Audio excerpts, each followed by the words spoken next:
Hello everybody, James here, and it's Ask Dutch Anything, and that means that you can ask the Dutchman himself. You already put me off with that can floating in. Yes, the big high spot of this episode is indeed going to be, after all those weeks of threatening to, Dutch Mantell is actually going to try Woo Energy, Ric Flair's energy drink. What's that flavour you've got there? I sent you 3.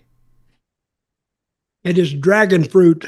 Dragon fruit. So he's going to try the dragon fruit's energy drink at the end, so stay tuned for that.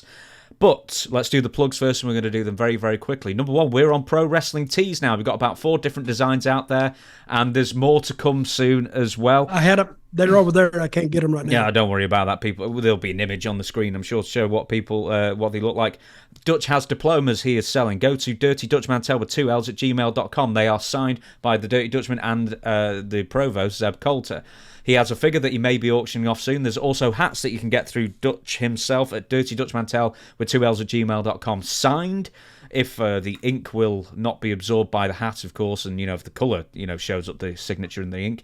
I've got Franchise University with Shane Douglas every single Wednesday. New episode every Wednesday, finally. We had a bit of a break of fits and starts for a while, but it's out now, and also on Shane Douglas official YouTube channel. And I've got books as well, one on The Rock and one on Owen Hart on Amazon, and the links are on the description of this video and every single video and every podcast as well. Is there anything else? Yeah, get ready. Not quite. Okay. We'll save it for the end. He was about to open the can, by the way. I'm just trying to think if there's anything else. Questions for Dutch at gmail.com once again. I say this quite a lot, but we're getting between generally 50 and 100 questions in every single week. So if yours isn't asked, then you're in good company, because most people's aren't being asked. But keep sending them in, please. We really appreciate it. We can't do this show without you, so please keep sending them in, the best ones, or the ones that we collectively deem the ones we want to ask to Dutch this week will be chosen. So, having said that, this is the first... Oh, I'm sorry, there's one more thing as well. Dutch is going to be making his first live appearance in something like, 18 months, I guess. May 10th and 11th in Evansville, Indiana, and there'll be Dutch, Jerry Lawler, Superstar, Bill Dundee, Boogie Woogie Man, Jimmy Valiant, Austin Idol, Jimmy Hart. So there's going to be a Memphis reunion as well.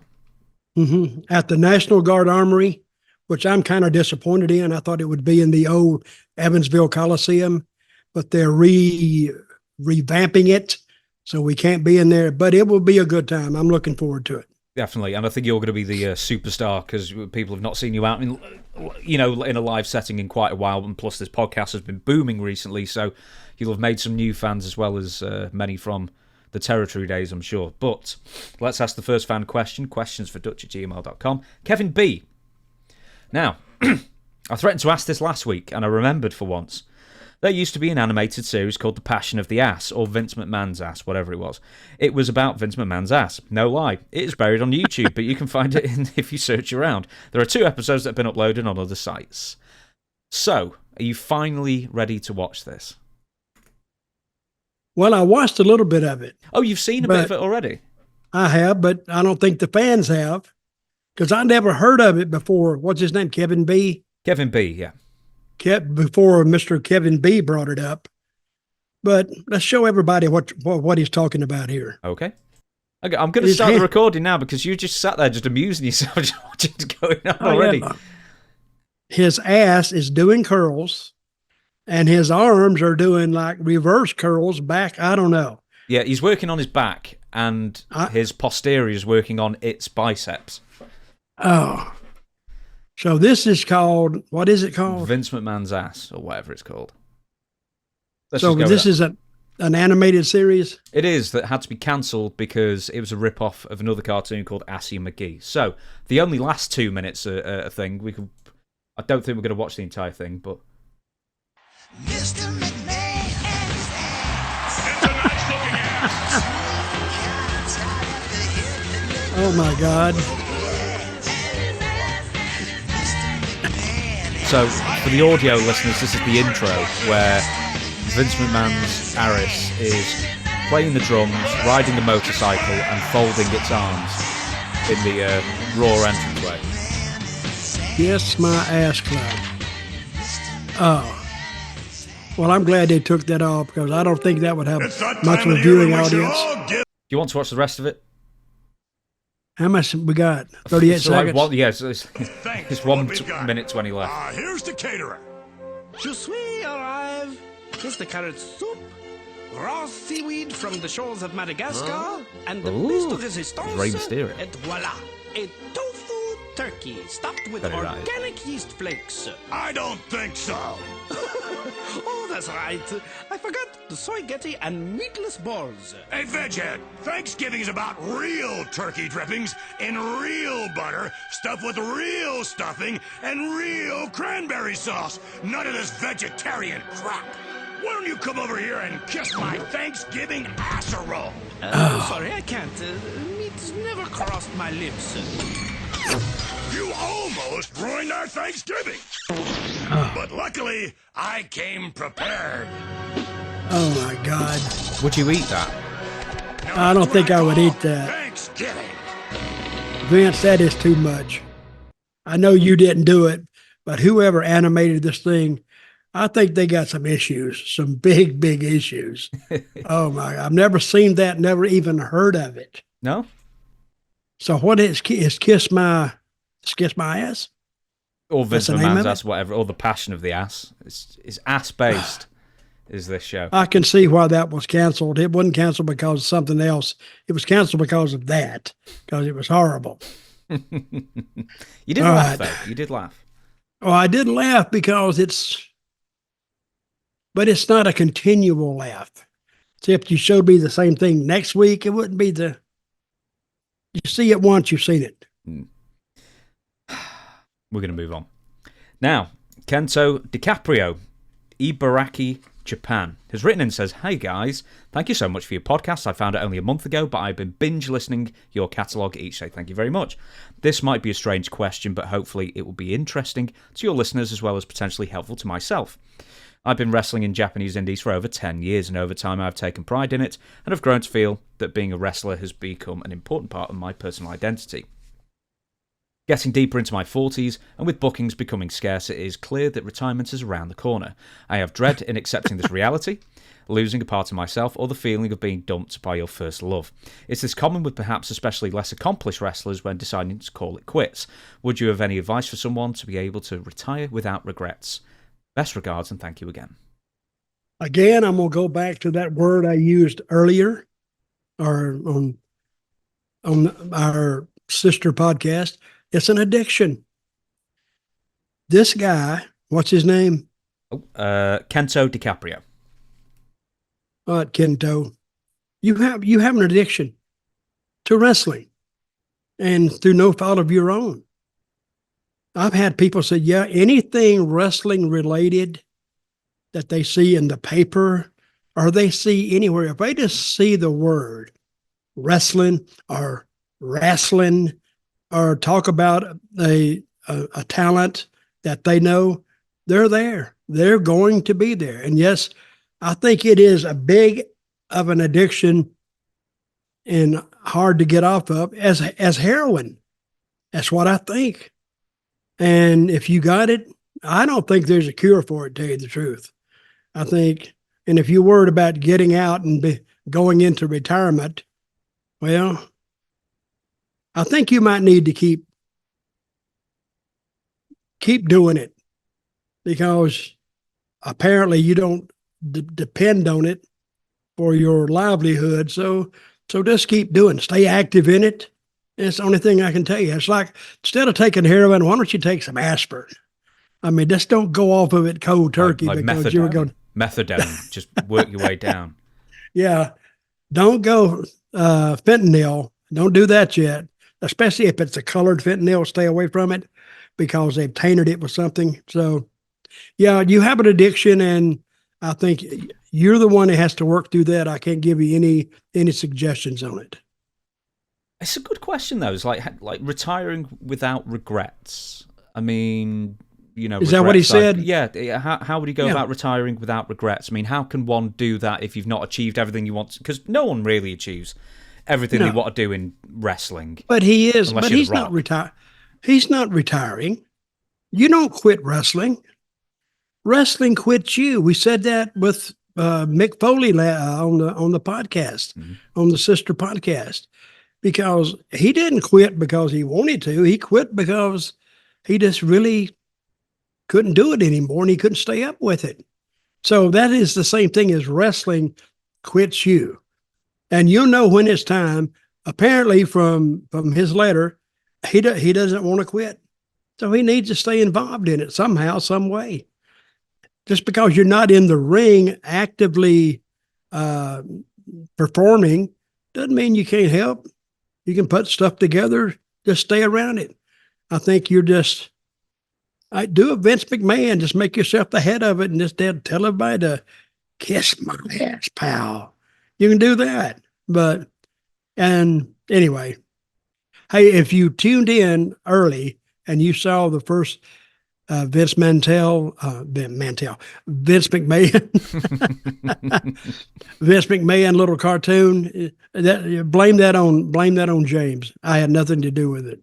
This is still on your mind, then, is it? Do you think does this podcast help you with your wrestling addiction? Because you're not in wrestling, but it's like wrestling adjacent. You talk about it, people listen. Well, I never had a wrestling addiction. What I had was a money addiction. Is what I had. I needed money to live. So, and I like talking about it to some people if they're not, I've had people come up and they're very rude sometimes. Like, oh, what'd you ever do? This, that, and I won't talk to you. Now, if you want to be nice, I'll talk to you a little bit. But I think there is a fascination about this business that goes behind the fourth wall, and they want to know what goes on. And I don't want to make it seem like ordinary, but it's the same thing that happens in big offices. If you have people jockeying for position, jockeying for a raise, jockeying for a promotion, you want to get ahead of this guy, that lady, it's the same thing. And it has its politics like everything else. But one thing it's not, it's never boring. Never boring because, and you got to watch what you say and who you say it around, because if the wrong people hear it, you could be in for a little bit of a rough time. So there you go, Kento. I'm sorry, you will never leave this business without regret, and you'll probably never leave this business. So that's just how it works, and apparently. We're going to move on. JG Michael, how can a company that has been based around Vince McMahon's extremely idiosyncratic vision for so long recalibrate post Vince McMahon? You take what you've given, which WWE has already done, and now they're hotter than the whole time I think they're hotter than even the Attitude Era. I think they got more eyeballs on it. And you can say what you want to about the Vince McMahon scandal and what's her name, Grant? What's your first name, Lauren? Or Janelle Grant. But it has eyeballs on the company. Now, it's not the best look, but you have a man who's 78 years old. And there's a story there. And I was reading the other day, see, Vince has done so many things. And everybody knows who he is. And I may have brought this up when you're channel surfing. Something you're going to run across WWE at one point. And you may say, oh, what the hell is that? And you may like it or you may not. And then some people absolutely hate it. Some people love it. I was thinking one time, Nashville, Tennessee, I was living there, and I went into the company, the territory. It was on its ass, big time. We would go to the show on Wednesday night, and that's when they ran Nashville. And it was a fairly sized building. You could probably get, I don't know, maybe 800 people in there. They were doing like 100 people. And Randy Savage was there. And we got that territory up to where we were selling out that 800-seat building every Wednesday night, and just me and Savage. Because and I figured out how he did it. All of a sudden, you're channel surfing on TV. Click, click. Oh, go down to Rhodes Furniture. Click, click. Yeah, buy a car here. All of a sudden, you hear, oh yeah, and some wild-eyed guy there. And then you go another channel or two, and you went, wait a minute. What was that oh yeah guy doing? Click, click, and you go back and you watch him. Because where else you going to get that interview? Anywhere on TV. You can only get it by watching wrestling. And he captivated their imagination. And then he had a good opponent in me, I hope. And we started doing good business. So, and that's what it is, I think. Did I answer the question or no? No, not really. Chris from Cherokee County, Georgia. Hey guys, glad you're back. Dutch, I was watching a confrontation between Dirty Dutch and Gypsy Joe in this clip, and I'm going to tee up the clip in a second, and was curious about something. At 6:55, Dutch slaps the living shit out of poor Gypsy Joe, and then proceeds to literally whip his ass with old shoe baby. So, the question is after the clip. So we're going to watch the clip first, 1 second. You're just admiring your hair there, Dutch. That's a powerful mullet you had in the that is in the 90s. that is Cowboy boots. Yep, tucked in pants. Stripes, yeah, classic. And a baseball cap backwards. Yep. Let's play. You can't even go to the bathroom by yourself, you imbecile. I don't use I can take care of my own self. Hey, what do you want? You want to fight me? You want to wrestle me or something? Is that what you want? No, Dutch. We want you to get out of here. Well, I'm not doing it. And you know why I'm not doing it? It's because after I get in there and kick the crap out of you, they're going to get me for murder. Because I will destroy you. I'm not fighting. Let me tell you something. I'm 59 years old, and I'm able to take care of myself. I don't need Jerry Lawler. The only thing is my friends. He's your friend. Are gonna well, with friends like him, you don't need any I'm going to enemy. whip your butt. You can't use a microphone very well, can he? Let's just get it. No, come on. No. I'm not fighting. Don't listen to Oh, come on. He's out here stirring. Lawler, this is not your program. I'm an icon. You're going to show me something. Huh? Hey, come on, watch it, Joe. I laced him there. Yeah. That's Stacy Carter, isn't it? Joe, you all right? There we go. So that was a lot of it. I thought I hit him. I hit him a time or two more, but apparently I didn't. No, I thought you whipped him a couple of times more. But yeah, so the question is, did Dutch have enough legitimate control over that whip to where he could work and make it look real good, or did he have to actually lay it in? Brother, I'm a technician. Of course I had control over the whip because, hey, when I first got the whip, you got to work with it. I've whipped myself more times by accident, and that's when you learn to use the whip. You know what you ever hear a whip go out and it pops? Yeah. You know what makes it pop? It's the it's like a little rope bit at the end, isn't it? That dangles Yeah, off, it's the tip is traveling faster than the speed of sound.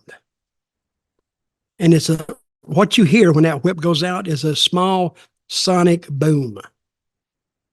So, yeah, I could stand there and I could whip somebody. It would pop behind them, which kills the power. Then it wraps around their leg and you can take them down. I got in a ring in Memphis one night, and I'm going to use my cap as a cheap advertisement. Phil Hickerson had on a baseball cap, and he stood there facing me. I threw the whip out, and I couldn't do this again in 100 years. I wanted to pop it right in front of him, but I didn't. I popped it right here, and his cap flew off. The crowd went, ooh. I went, woo. Phil Hickerson went, woo. He probably went, woo. But the thing about, and when I slapped Gypsy, I slapped the taste out of his mouth. Because if you knew Gypsy, You had to hit him. I mean, you have to hit him with a fist, but he'd say, "Oh, come on, lay it in. Hit me. And you'd hit him. I was in a match with him one time. He said, I was hitting him, and he was beating the crap out of me. And I'd hit him. He'd say, harder. I'd hit him again. Harder. About the third time I hit him, he said, harder. I said, that's as hard as I can hit you. I could have hit him harder. I said, but I knew what was coming, because then he would take over and then he'd beat the crap out of me some more. No, I'm not doing it. I'm not playing the game. But the harder you hit him, I think he kind of had a little fetish about getting the crap beat out of him, because he didn't care. And he's probably, and I love Joe. But I think he had a tough upbringing. He's Puerto Rican. I don't think he didn't know when he was born, because the birth certificate he got wasn't, and I think he didn't get it till he got to when he's 20 years old or something. But he doesn't know he didn't know how old he is. So it was that's when the things were kind of messed up. But I love Joe. He's passed on now, but he left a legacy that if anybody was ever worked with him, you won't forget him. He has a match with, or he has a run-in with, what's that black guy's name that New Jack is in that? We've talked about that one before. Have we showed that? He beats but he keeps getting up, and I mean it was a fight. Have you ever seen the New Jack on the scaffold in L.A.? Yeah, we've seen it. We showed it on an old podcast, in fact, I think. Oh my God! So, but watch these guys that want you to beat them up, because then they come back and beat you up. I wasn't a fan of it, but I wasn't a fan of the other way either, because I don't like to work that way. Very quickly as well, Chris has asked, why did you call the bullwhip Shoe Baby? Which I don't know. I don't know why you ever came up with that name. I don't know either. It just popped up one day. Really? Somebody said, call it Elmer, or call it this. Or I said, nah. I said, call it Shoe Baby. And that's what I did. There you go. Spencer Yates says, hello, Dutch. With all the insanity going on in or around pro wrestling in the past few weeks, I was wondering, why can't modern wrestlers throw a good punch? Guys like Harley Race, Terry Funk, Bret Hart, Jerry Lawler, Bill Dundee, Shane Douglas, Dustin Rhodes, and even your good friend Ric Flair could all throw a good punch. Do you think it's a lost art? Thank you for the time. Love the show. Yeah, I think it is a lost art. Hey, did he name me in there throwing a good punch? Hang on, let me just write it. And Dutch Mantell also. Yes, he did. Okay. Well, it's like anything else. You have to practice it. And I asked the guy, I said, how do you learn, this is years ago, I said, how do you learn to throw a punch? He said, well, you stand in front of a doorway, and the things outside the doorway, the cover or whatever. He said, you keep throwing at that and at speed. He says, and when you hurt your fist, you're throwing it too hard. If you can get right there at it, and part of it is throwing it and coming back. See, what you're seeing when you see a wrestler, you're seeing a wannabe, or it could be stunt man. The only difference between a wrestler and a stunt man is they do their stunts over and over and over again to get them right. Wrestling has one shot at it. If you don't get it right on that one shot, it looks like hell. But you just practice it and practice it. And what they say, practice makes perfect. And that's how you have to do it. And if you hit a guy too hard, he's going to let you know. So, have you seen NXT? This is out on Tuesday. So the previous Tuesday's NXT had a very, very notable punch on Dragunov, Ilya Dragunov. Have you seen it or heard about it? I haven't seen it. We'll move on. Richard Taylor. I'm from Kitchener, Ontario, Canada, and each fall I go and visit friends and family and pretty much do most of the Ohio River part of Ohio. And every year I discover new things to check out or learn more about the history of the area, things like the world's longest suspension bridge in Wheeling, West Virginia, and then shortly afterwards in Cincinnati, Ohio, and how the events of one region influence the others, etc. My question for Dutch is, what hidden gems did you discover down south during your travels while wrestling that may have required a return trip? And what adventure did you hear about or maybe see from a distance that you never quite got around to circling back to that you wish you could have? Brother, let me tell you, what's his name? Richard Taylor. Richard, in wrestling, we didn't have time to see gems of the countryside. This is what I saw. I saw an interstate and a highway, and I heard the sounds of tires on the pavement. You get there at a building, you walk in, you see a dressing room and a ring and some people. Hopefully, you see some people. Then you go back to the dressing room, you take a shower, you get back in the car, you go back. You have no time to check out anything really. And even when you stay over, you can, but I did see some things when I stayed over in Savannah, Georgia that were very, very interesting. And I enjoyed seeing that. And I went to Paris one time. I said, I want to see the Eiffel Tower. But I went down to it, but I didn't. The only reason I saw the Eiffel Tower is I had an appearance down past it. So we went down there, and on the way back, I told the cab driver, stop. I got to see this. So I got out, me and Swagger, who was over there for the WWE European tour, and I saw it.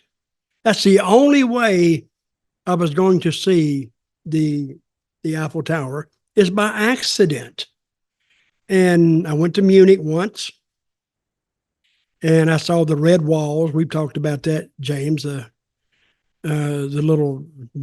red gates that you go in, and the red gates are supposed to say, hey, don't go here. This is rated R. But I saw that, and it was, I didn't have a lot of time for sightseeing. It was get to the matches, do your match, get out, and leave. But I did see Graceland in Memphis. And I actually went in. Oh, yeah? Very disappointing. The house or just the grounds you went in? No, I went into the house. And then you saw outside where Elvis would walk. But it was really disappointing. It's not really that big of a house, really. You think it'd be like mansion size. It's a pretty big house, but it's nowhere close to a mansion. But I did see that. Next question. Larry from Alabama says, Paul Heyman made a video where he suggested that the end of Undertaker's streak at WrestleMania possibly could not have been how it was supposed to go. He suggested that Lesnar went into business for himself.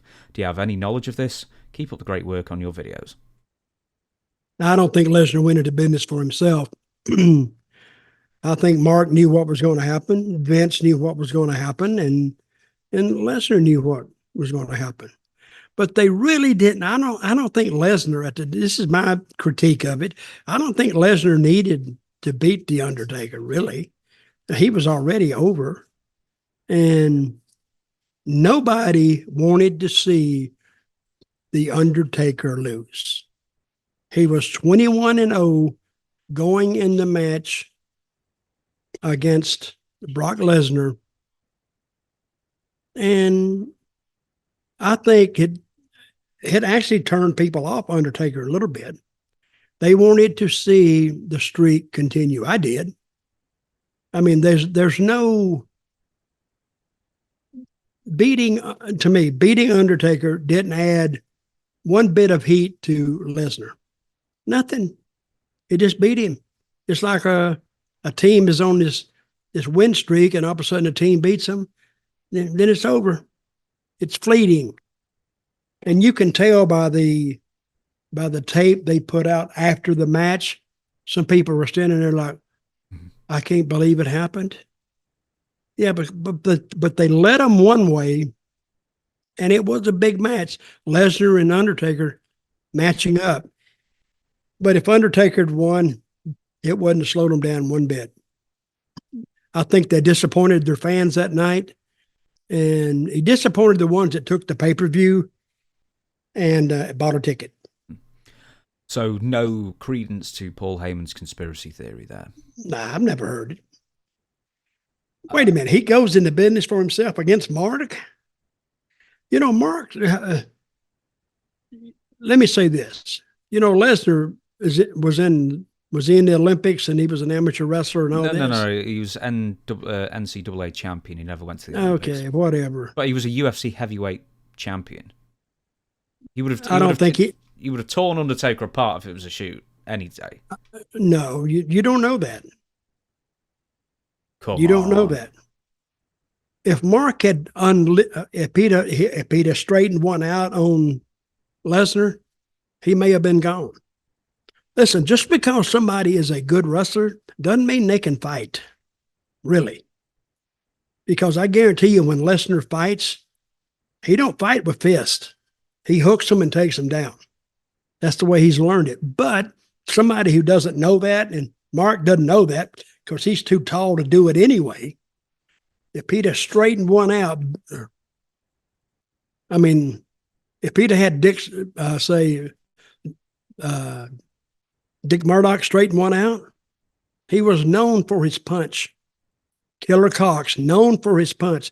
Dick Slater, it only took one punch, and the guy was gone. Now, it may take more than one punch on Lesnar, but he could have possibly gone. But I don't think he went into business for himself. So what Paul is saying is they had a different finish, and Lesnar just changed it. As best I know, that makes no sense at all. I could ask someone about this, and I'd be interested to see what they said. But best I know is that the decision for Brock Lesnar to win was made about 4 hours before match time. Okay, that's Vince. That was Vince. And okay, Vince sets Taker down. He says, "Mark, get them pants down." No. He doesn't say that. I'm kidding. I know they're close. I know Taker and Vince McMahon are close. They are close because they just went to Saudi Arabia. They were over there. Yeah, they are close. But not that close. But no. But he said, this is the best thing for business. Mark's a company guy. He said, okay. Now, he wouldn't have laid down for, I don't know, most anybody else. But with Lesnar, yeah, okay, we can do that.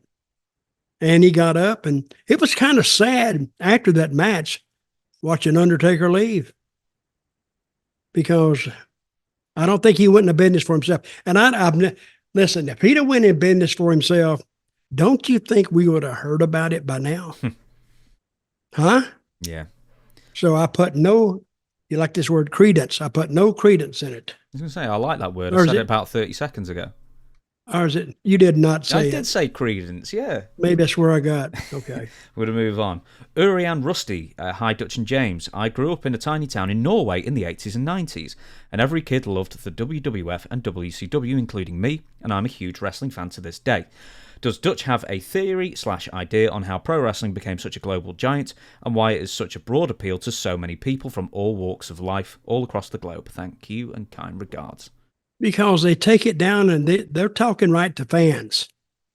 It's not like a football player or a soccer player goes out there and he says, hey, let me tell you something. I'll come up there in those stands and I'll beat every one of you, you low life, you know.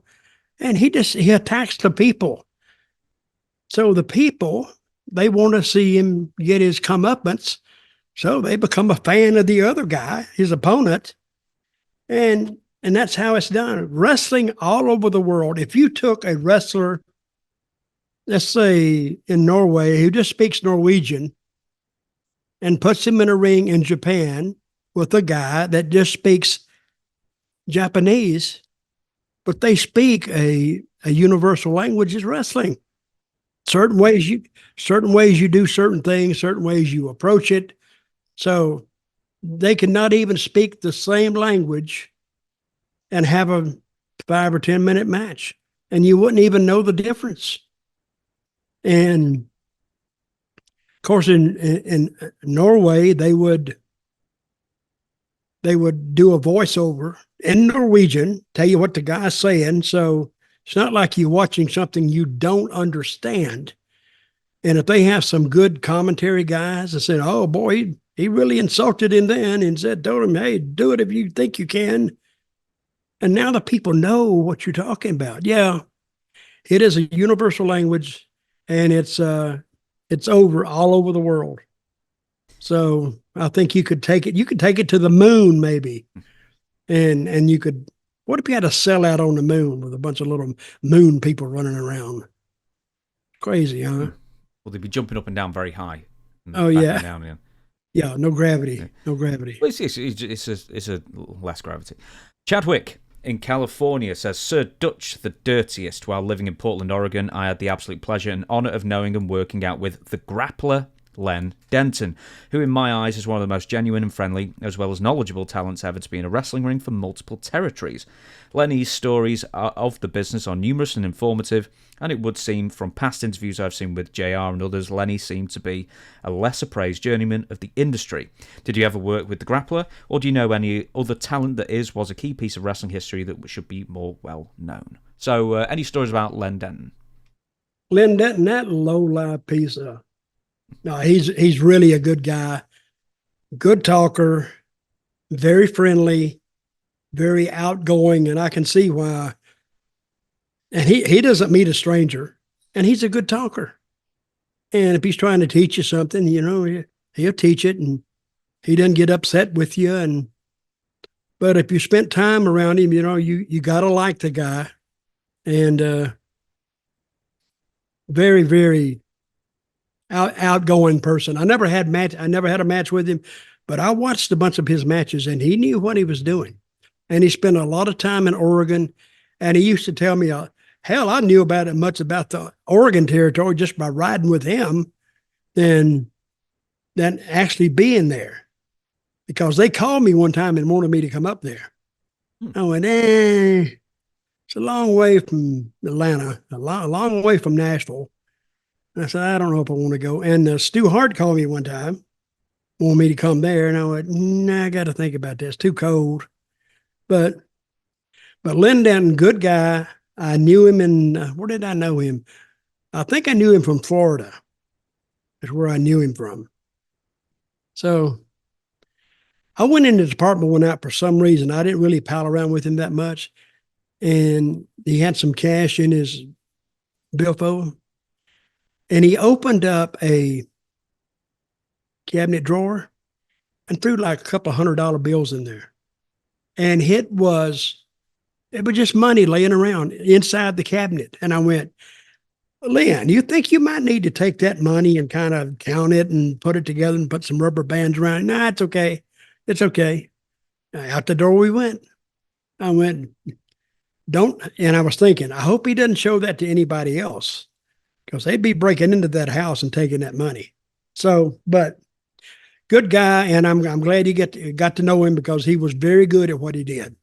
Apparently I've heard this before, that Len Denton inadvertently helped Jake Roberts invent the DDT when he stepped on Jake's in a front headlock, and then he stepped on Jake's foot, and then they both fell over, and and then Len had the good sense to stay down, essentially. Oh yeah. Yeah. Well, maybe. There you go. He was in Mid-South as well for a time. I'm trying to think where else. Oh, that's where I went into his apartment. It was Mid-South. I'm trying to think. That's where it was.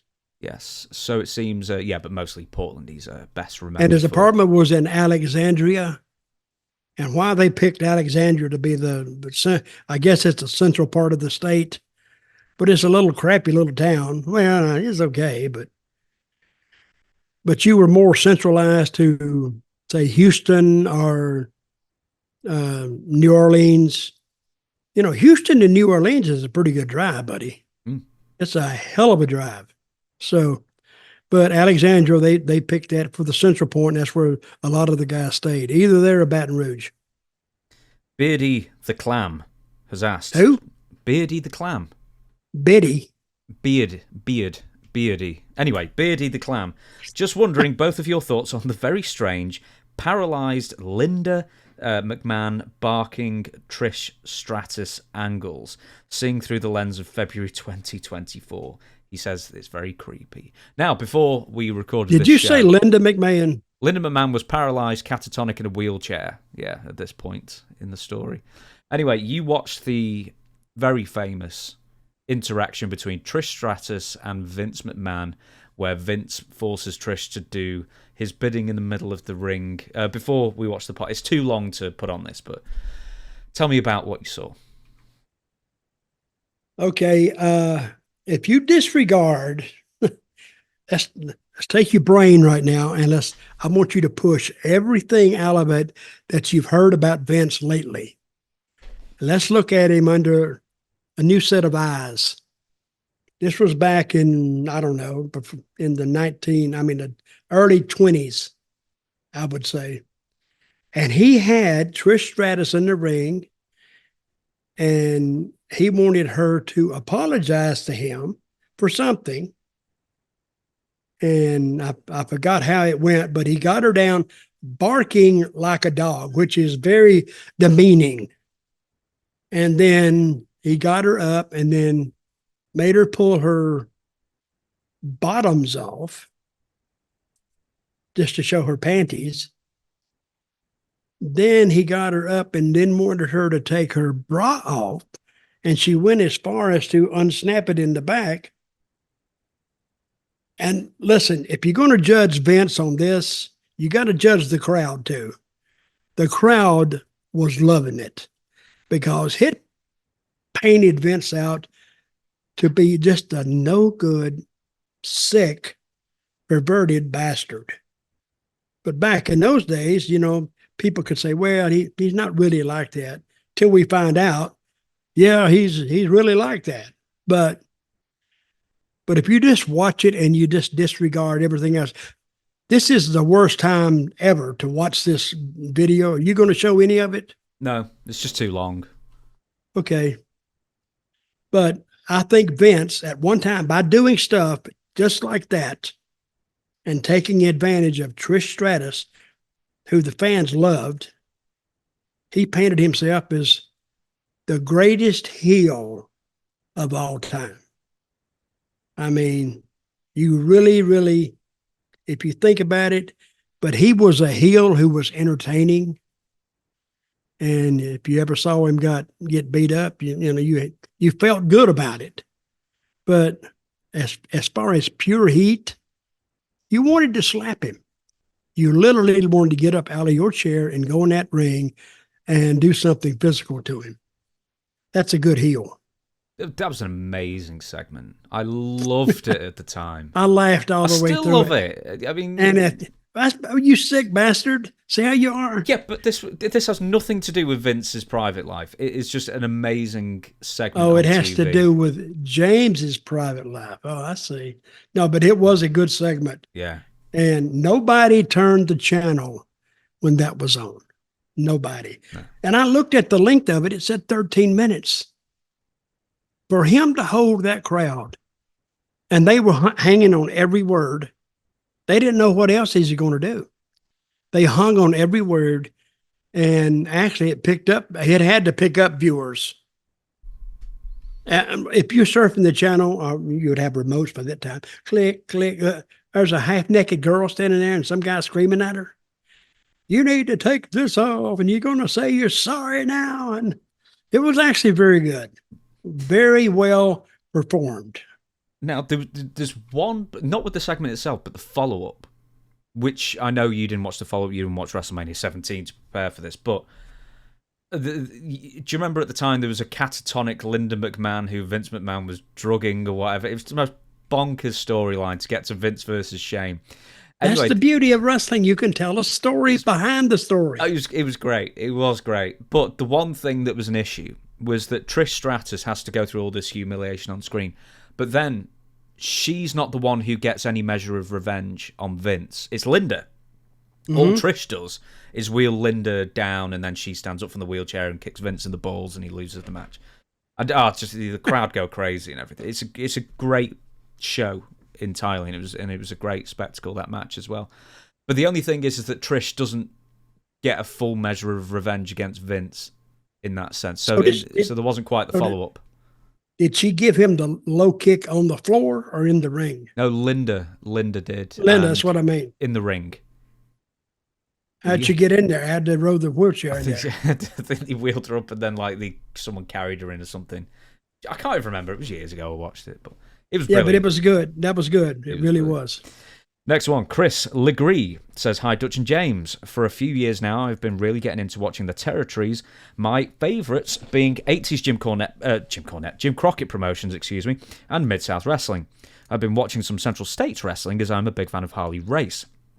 I have a question about another wrestler that was a mainstay there. I've been watching Bulldog Bob Brown. I'm wondering how in the heck did this guy become a wrestling star? I tried watching some of his matches and they stunk. I tried watching his promos and they stunk. He looks like a cross between a walking dumpling and Officer Bar Brady from South Park. Maybe I'm missing something that I don't understand. He makes Jimmy Valiant look like Lou Thez in comparison. I hate to speak ill will of the deceased, but to me, he just isn't that good. What is your opinion of Bulldog Bob Brown? And Dutch, I'm glad you are recovering from your hospital stay." Well, I am too. What's this guy's name? Chris Legree. Mr. Legree, I agree with you 100%. Bob Brown went there, and I think he became friends with Bob Geigel, the promoter, because he was the type of person that the wrestlers always called the office stooge. Anything that happened in the territory, the boss, he would know, because Bob Brown would tell him. He was awful. He was an awful interview. He was an awful wrestler. He wasn't entertaining. He wasn't funny. And he did look like a little, just a chunky little, I don't know, some doll that you could come up with, but he had no talent at all. And I agree, but he stayed there for years and years and years. I don't really know Bob Brown going anywhere else except the Central States territory. I don't know if he went to, I know he never went to Georgia or Florida or Mid-Atlantic. I don't think he went to Mid-South, because those guys, they wouldn't use him. And if he went, it was only for a short time. I think he may have gone to like the AWA. I've seen one match with him, and it was against Giant Baba. It was like one giant in-joke to put two of them. He may have went there on a big show to put Baba over. So, but, and his co-workers, they didn't much like him. He would try to help them with matches, and people wouldn't even listen to him. They go do what they want to do, but I never had much dealings with him. So, but he wasn't very good. I agree with you. I don't even know how he got in the business. I don't know how he stayed in the business. He's got. I guess he was just around all the time. What's that Jim Carrey film where he's the police officer and then he's got like a split personality? Me, Myself, and I. He's got the same haircut as Jim Carrey in that, if you've ever seen it. You know, like the police officer's wedge, where it's just like a complete square. Yeah. Yeah, anyway. Stampede Wrestling he was in. Kansas. What the heck is that place? Canada. He seems to disappear to a bit here and there. Missouri. I think he was Canadian. St. Louis. He just got booked on St. Louis because he would go over there because they were the closest territory to St. Louis, and they would just send their wrestlers over. I don't know why any Memphis wrestlers didn't go there. It was an NWA stronghold, wasn't it? So Memphis wasn't an NWA territory. Yeah, but Memphis wasn't anything after a while. They just was on their own separate territory. There were a bunch of outlaws, a bunch of rebels there. I'm back to 82, Vancouver. Quite a lot of St. Louis, actually, he turns up in. CSW, I don't know what that is. Anyway, we could bore ourselves to death with Bulldog Bob Brown stuff, but we've got a couple more questions. Then the big high spot of Ric Flair energy drink at the end. Darren, hello, James and Dutch. Just a couple of questions for you both. Question 1, what are your thoughts of Owen Hart doing the sit-down pile driver instead of dropping to his knees like The Undertaker? And number 2, what are your thoughts that Owen never checked on Steve Austin afterwards, because he dropped him on his head at SummerSlam 97, even after Brett told Owen he should, and Owen passed away before they made up or at least spoke about it? Well, it's just a move. I mean, the pile driver, when you just drop to your knees, it's not unique to Taker either. Taker got it somewhere and made it famous. So, and I always liked the knee drop more than just hold them up and sitting on your butt, because it looked better.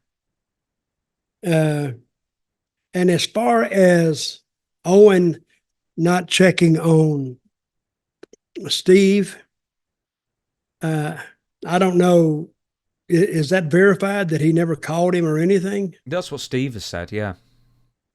Well, did he apologize to him? No. I don't really think so. I mean, I'm sure maybe, I don't even know straight afterwards. I know that Steve said that, he always found Owen Hart a really funny guy, but he said that after the accident and Owen not apologizing or talking about it or whatever, he found him less funny afterwards.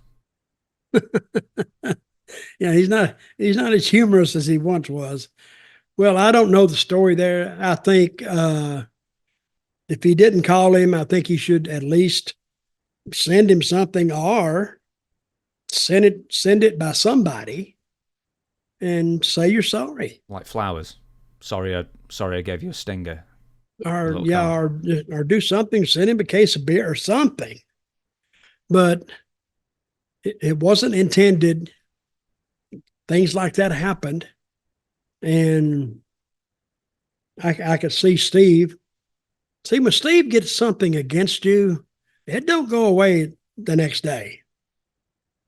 He would remember that for as long as he lives, because he's got a memory like an elephant. They don't forget anything, they say. I don't know. But yeah, I think Owen should have voiced some concern or said, I'm sorry. It's just embarrassment. Because he was a very safe worker, mostly, Owen. And then he does this pile driver, he does in Steve's neck. He ends up doing it again on Dan 7, ends up doing his neck in. So, he's sort of 0 for 2 in the WWF with that move. But, is it just embarrassment? Is it denial? Who knows? Well, he wanted to do it, but he couldn't do it, I guess. Hey, if somebody wanted to do me that way, I don't think I would have taken that move, because that scares me. I'm a very scareful person. Scareful. Yeah, that's a new word I just invented. You can have it, by the way. I like it. Scareful. But if somebody's never used the move, I'm not gonna volunteer.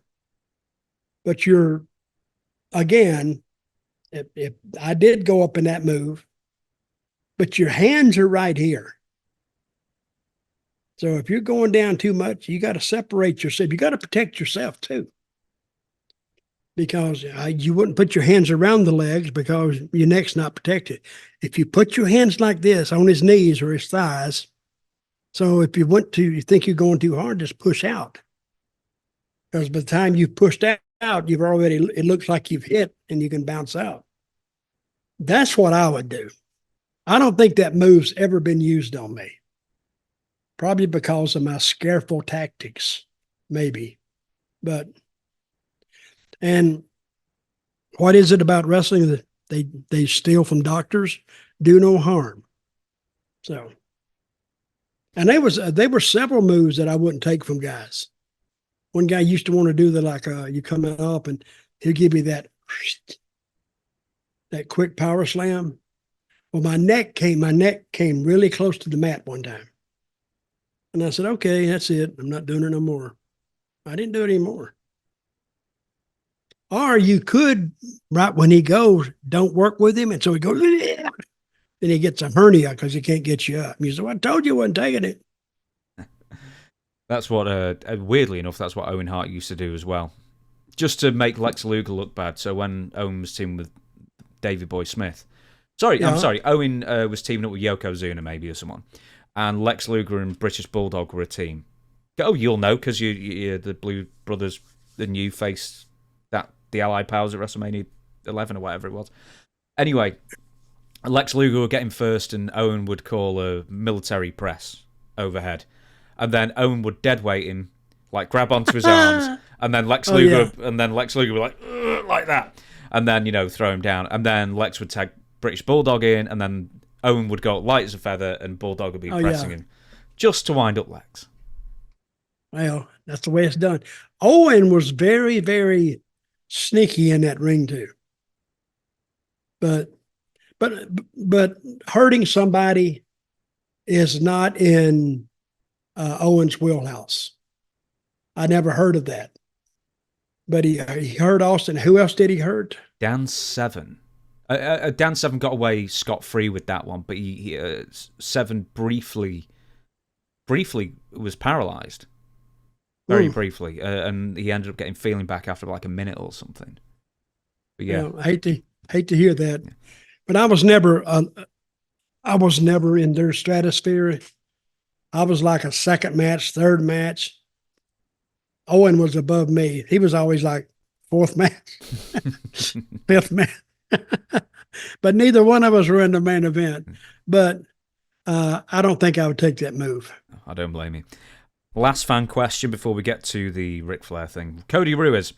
To Dutch and James, my name is Cody Ruiz from Union Grove, Wisconsin. I love the show. Have seen every episode. Thank you.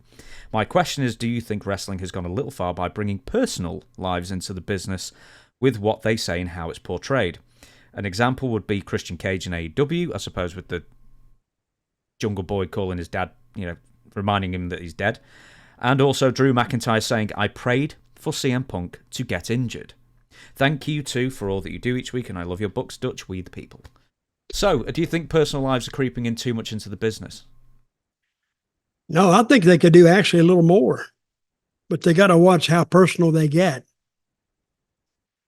I think Shawn Michaels and Bret Hart got personal on their main event match, talking about Sonny. Mm-hmm.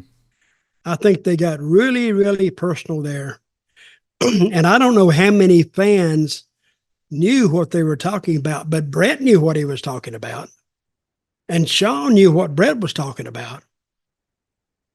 So if you're going to get personal with someone, everybody has to kind of have the story.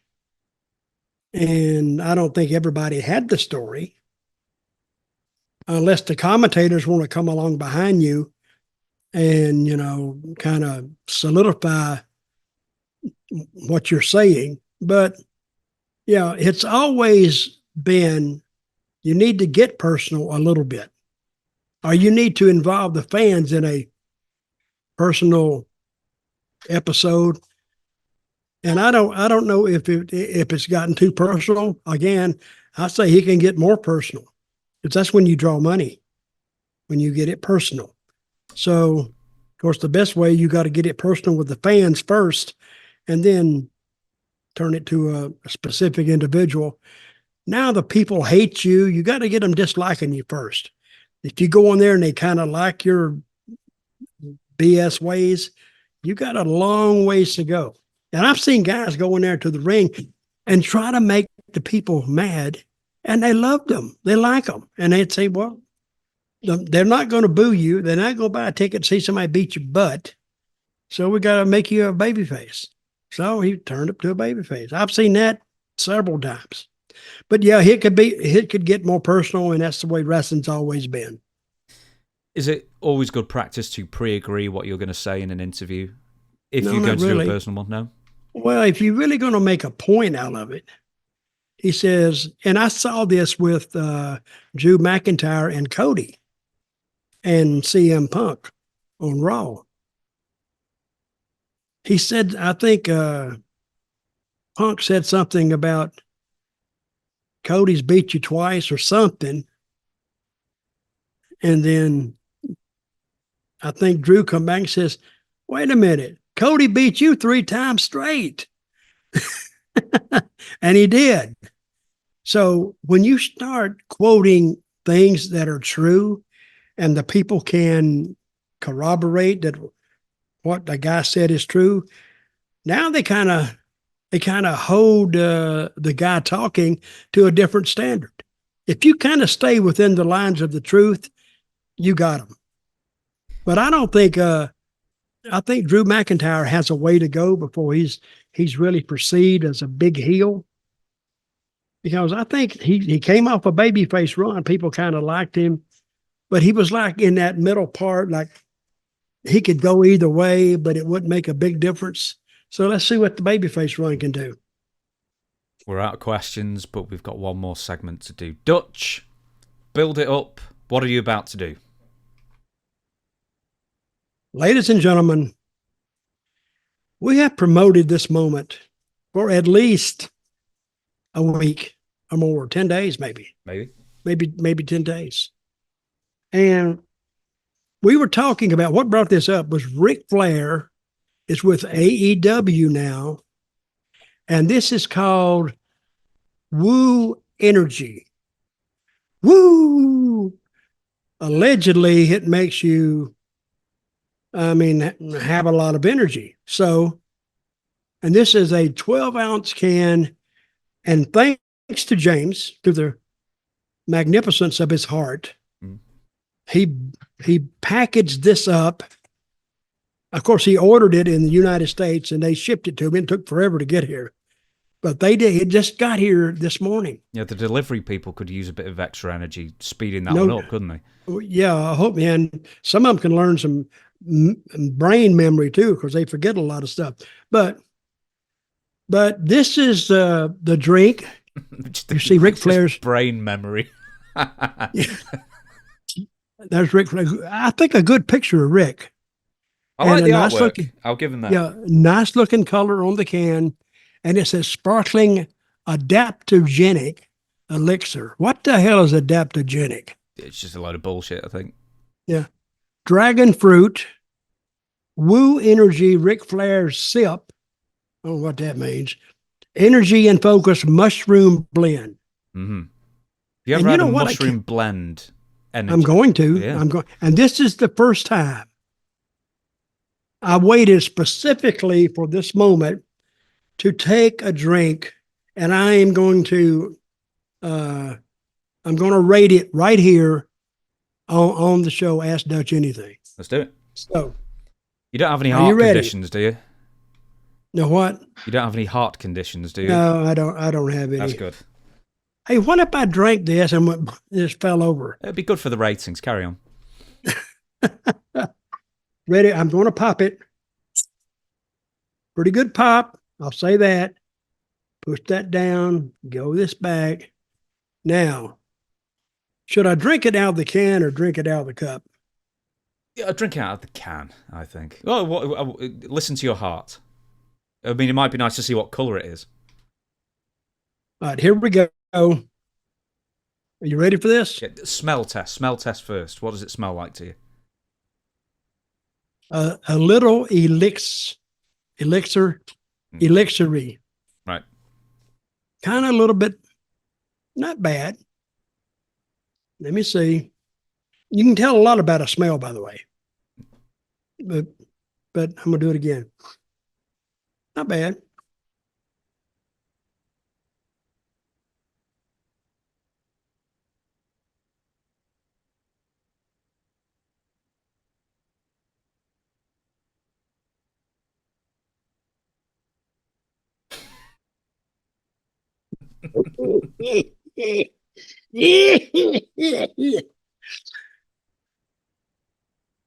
I hate to say this, but it's not bad. Yeah. It's pretty good. I just made the face just for emotion and, kind of do a little misdirection. Of course, Rick didn't have anything to do with this. Whoever gave him this contract, and I'm glad he's got the contract because he got a little mad at me a little while back. And But you'll even agree that he started it, right, James? Well, he yeah. said something about me first. Yeah, he started by having that awful last match.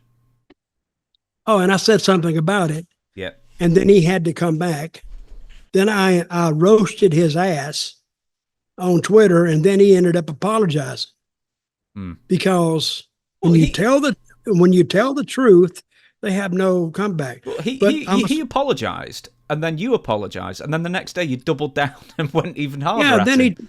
then he backstabbed me, and then I came back at him, and then finally he stopped. But I will say, Rick, you didn't have anything to do with this, but the drink, really, the woo drink, especially this, the dragon fruit, is not bad. Of course, it was it's a little strong when you first take it down, but now it's smoothing out, and you get used to it. This is supposed to have, actually, it has no sugar. Let's see what sugar does it have. 6 grams. Is that a lot? I don't know, maybe. It has 30 calories. So that's good. Hey, a moment on the lips, a lifetime on the hips. So that's good. Total carbohydrate, 6 grams. Sugar, 6 grams. Niacin. B12 is 120 mcg. I don't even know what that means. You've got sodium, potassium. You've got 2 more flavors there. Should we save those for future episodes, or is this concept done and dusted now, do you think? No, actually, I only have 1 more flavor because I got 2 of these. Well, there should be 6. No, I didn't get 6. If they screwed me out of it, then I got 3. No, you calling me a liar? I'm upset that Ric Flair Woo Energy screwed me out of half what I've done. I got 3. Hang on. 1 second.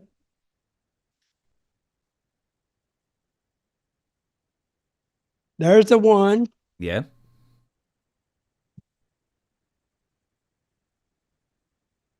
Double make sure, because I'll actually be really annoyed if I've paid for 6 and only got 3. And that one. And that's it? That's it. Right, well, don't order from the website. They'll fuck you over, because I've paid for 6. Wait a minute, my your deal camera's here. died off. It's dead. Follow me over here, damn it. See, it won't work when you want it to. Anyway, I don't know. I'm going to have to get over here now. Okay, then. Well, do you want to very quickly taste that, and then we'll end this? It's the same one. No, that's a yellow one. That's a different taste. This is strawberry banana. So you're going to have me open 2? Why, do you want to save that for next week? Or? Yeah, open 2, damn it. Why not? I don't think we can get any more mileage out of this taste test.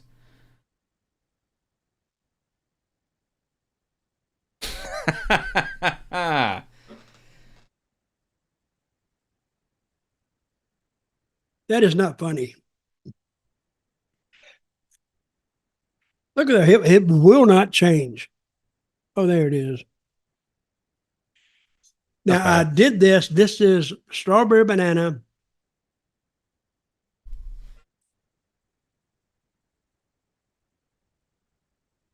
Well, the first 2 or 3 sips, you have to get used to the taste. And then, but it's not bad. It's not bad. So, listen, somebody needs to write to this company and tell them we gave them a review and a favorable review. We need to get loaded up with this stuff, don't you think? Yeah, but also I want half my money back for only sending 3 cans instead of 6, you money-grubbing twats. I'm not happy at all. Like, genuinely, they screwed me out like $10 there. Yeah, it was only 3. Unless there's another box I didn't see. Yeah, please, yeah. I'll tell you what, we'll update you on if there's another box before I complain to the website. But there is another box? Well, I don't know. You tell me.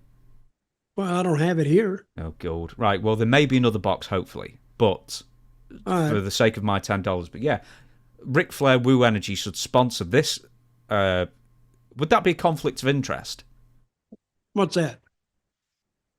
That's a pretty good picture of Vince. I mean, Rick. Do you feel, after drinking 2 Ric Flair energy drinks, do you feel like more perverted? Stop it. Okay. But I like this one better than this one. There we go. You said you were going to give it a rating. Give it out of 5 stars, the Meltzer scale. I would give this one, let's say a 3.5, 4. It's not bad. This one, just because of the taste, I'm going to give it a 3. It's not bad. I mean, it's passable, but it's not outstanding. So there we go. Right, well, we got it. An honest taste test there from. But you laughed at me when this one exploded. I did enjoy that.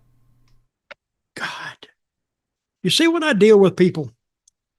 Just gotta look at it. I can't work under these conditions anymore. Yeah, well, I'm all hyped up now, drinking all this drugs here. Did you put some cocaine in here? You'd have to ask Rick. About 10 minutes. I'm off the chain. Yeah, you need to read the ingredients more, like vitamin B12. I did. What if it said cocaine? 30%. What the hell? Cocaine with 6 O's. Right. We are going to call it on that because, if nothing else, I've got a pizza downstairs that I'm going to eat now, so I'm absolutely starving. So thank you very much, everybody, for watching. Once again, questions for Dutch@gmail.com. If you want to submit your pose or your questions to the Dirty Dutchman himself, books and certificates and hats and everything can be got to by Dirty Dutch Mantell with 2 L's @gmail.com. Pro Wrestling Tees, Shane Douglas official YouTube channel, and the podcast that comes out every Wednesday. But for now, we'll see you again on Friday with more news, no doubt. We, the people.